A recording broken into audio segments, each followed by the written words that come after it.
So I'm Ellie. I'm a new committee member on Women in Science and Engineering.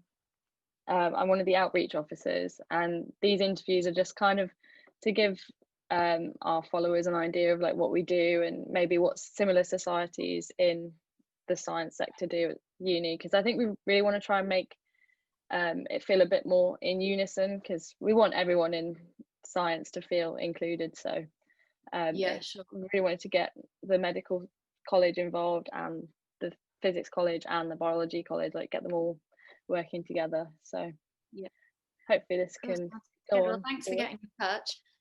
Yeah, no, thank you for agreeing to be involved. So could you introduce yourself? Let me know what you Sure. study. Okay, so my name's Beth, and I am a fourth year graduate entry medic, so doing medicine at UOB. I did biomedical science at Cardiff before, and the other girl who I'm doing the society with is called Laura, and she's also a GAC. She did psychology before, so a little bit different. Oh wow, very nice. So you've got Yeah, a bit of a both. sciencey background as well there. Yeah, we just can't get enough of uni. Yeah. So what are your aims as a society? Okay, so basically, we wanted to create a platform for women and non-binary in medicine, and focus on like the professional development of women in medicine, and have like a central inclusive like hub for all things like women in medicine and women's health. Because at the minute, there's not really one place in the medsoc that you can sort of go to about everything. Um, and yeah, we just thought of it like, obviously medicine's quite stereotypically, as the same with science, as I imagine, it's quite stereotypically male dominated, and we wanted to have like a central inclusive place where everyone could sort of meet like-minded people, and have some more opportunities to get like female role models um, about like pursuing a career in medicine and becoming successful, and things, and just enjoy the topics that we want to talk about, because we're quite interested in talking more about things that we don't really learn loads in med school. So things like transgender healthcare, or like sex workers and their healthcare, and like body image, stuff like that. We don't really get taught about on our syllabus. Things that are really important, like as a medic and as a woman as well. So yeah, that's just sort of what we aim to do, is just sort of try and focus on lots of different things and encourage everyone to just have fun, really. Oh, that's such a good society to set up. I think it's definitely needed. And because you're new this Yeah. year, aren't you? You've only just set up recently, the society. Yeah, literally a couple of months ago. But we've had a bit of an issue, obviously, with the whole COVID situation, in that MedSoc haven't been able to give us like proper society like affiliation with them yet, because of all the problems with them being furloughed and stuff. So it sort of pushed it back a little bit.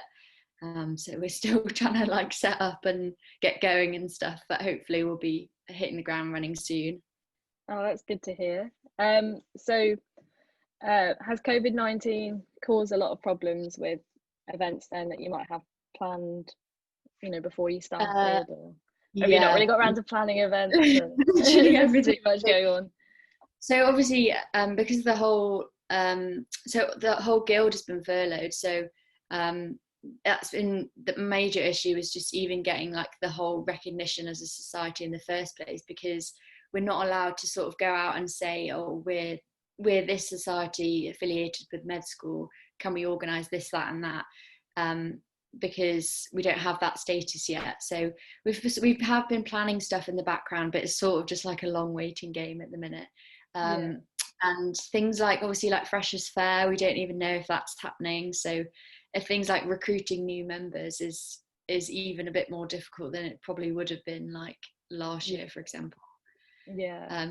Yeah, it's been a bit of a nightmare, because we just like, once you have the idea as well, you just sort of want to like, You just want to we've run got with so, it and get it going, don't you? yeah, like we've got so much stuff we want to do, and like we have like a whole like document full of ideas, but we just sort of can't really get going in the minute, so it's a bit annoying.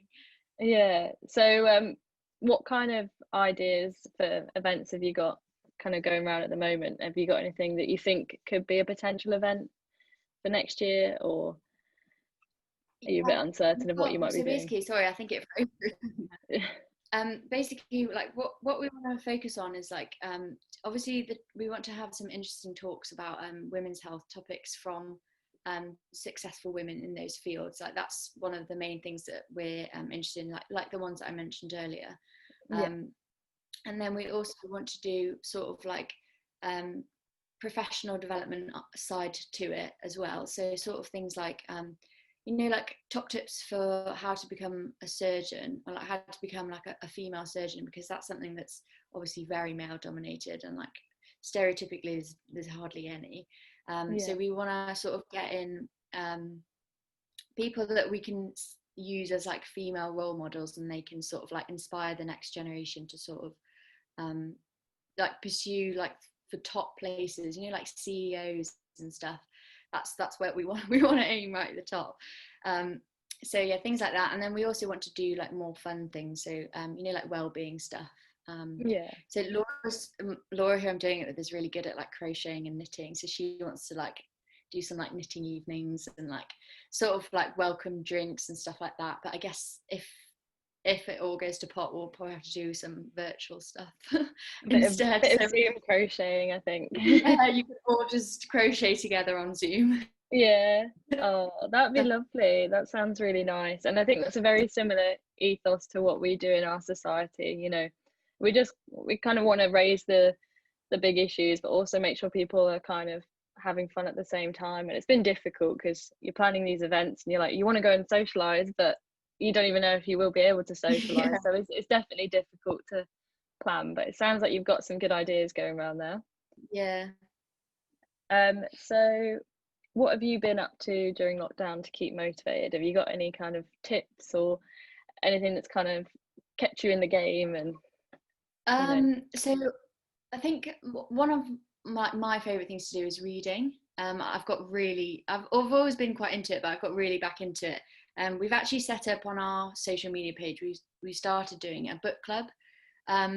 So that's to do like every last Saturday of the month, we'll like post a book that we've really enjoyed, sort of like it's sort of focusing at the minute, it's focusing on things that we're trying to promote like our society wise. So a bit like intersectional like feminism or LGBTQ issues, Black Lives Matter, things like that. So we've been doing a lot of reading just to pass the time, but Laura's got me into like a really horrible exercise regime as well. So been trying to keep motivated with that, because I think like at the beginning it was sort of like it was really hard to get any sort of motivation, wasn't it?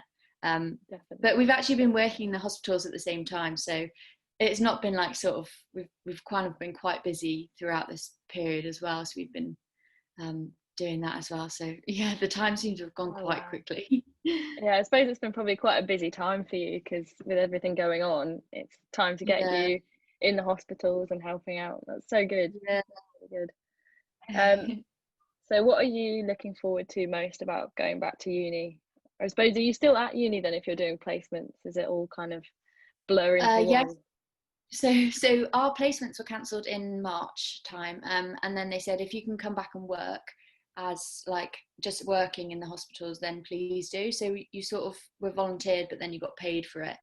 Um, and then so we both did that for like 3 months, and then our placements started again in July, but it was all online.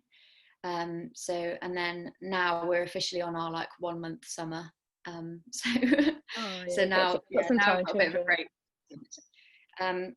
I think, to be honest, I think it's just getting back to normal. So in September we go back into the hospitals as medical students, and I think yeah, it's just sort of like we really want to just like hit the ground running and sort of get back to whatever this new normal is going to be, I guess, because for medical students we don't really have an option of staying at home and doing it all online. They've just sort of said you have to you have to just get on with it. Come in. Yeah. So I suppose, hopefully just sort of just, yeah, it's good that you know that you've got something to go back to because I think a lot of people are a bit uncertain. Like, is it all going to be online? Am I even going to be at uni? So I'm quite yeah, glad, to be honest. I think like even just being able to get out of the house and stuff. So it should be all right. Yeah. Oh. So that's the end of the questions